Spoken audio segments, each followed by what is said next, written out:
Hello guys and welcome to this one. Today we are going to be looking at factorials and we are going to be making use of recursion to tackle a factorial problem. It's a very simple one, it's straightforward. It's just basically adding numbers over and over again to see their final value or the summation of the number by its subordinate. And we can see here we say 5, 4, 3, 2, 1. That's that means every lower integer called the factorial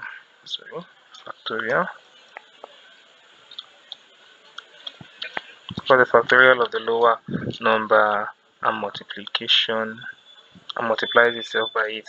So basically that's the logic behind it, and then we look at what we mean here. 5 times 4 factorial is equals to 4 times 3 basically. So 4 factorial is like 4 times 3 factorial, and then we continue going down.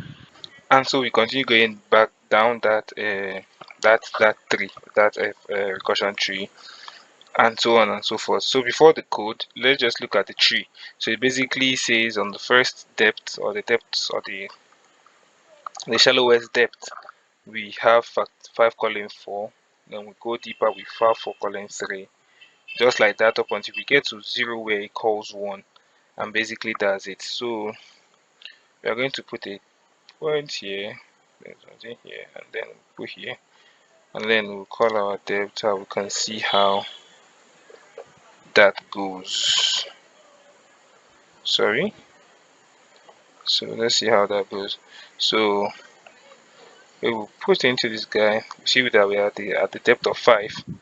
Now we are at the depth of 5 still, because the base case was not satisfied, because we say that when the number is equals to 0, right? Just as we see it here, this is our base case. When factorial is equals to 0, that means the value, when the factorial of 0, that means the value that the factorial is going to be looking for will be 0 at that point. So that means our number, what we have here, would be 0. So that will be our base case, or we should return 1, just as we also have here on our tree. So what do? We go ahead to get into the recursion. So now we have 4. We move through, we have 4 still again, because base was not still satisfied. We keep going till we have base satisfied. Immediately base gets satisfied, we return 1, and that begins our 3.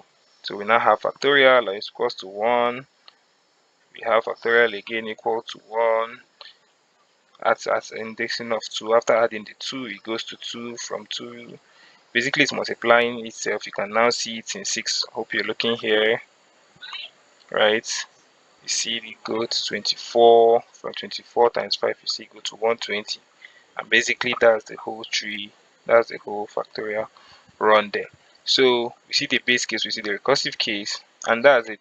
Now we go to time and space complexity. So time complexity speaks to how much it calls how it relates with the number that is passing. And we can see that with every number that is passing, it kind of stipulates the depth that we are going to go. So basically every number would be interacted with in a bit to get the value or the factorial of the number we added into. So basically this is an O of n for that reason.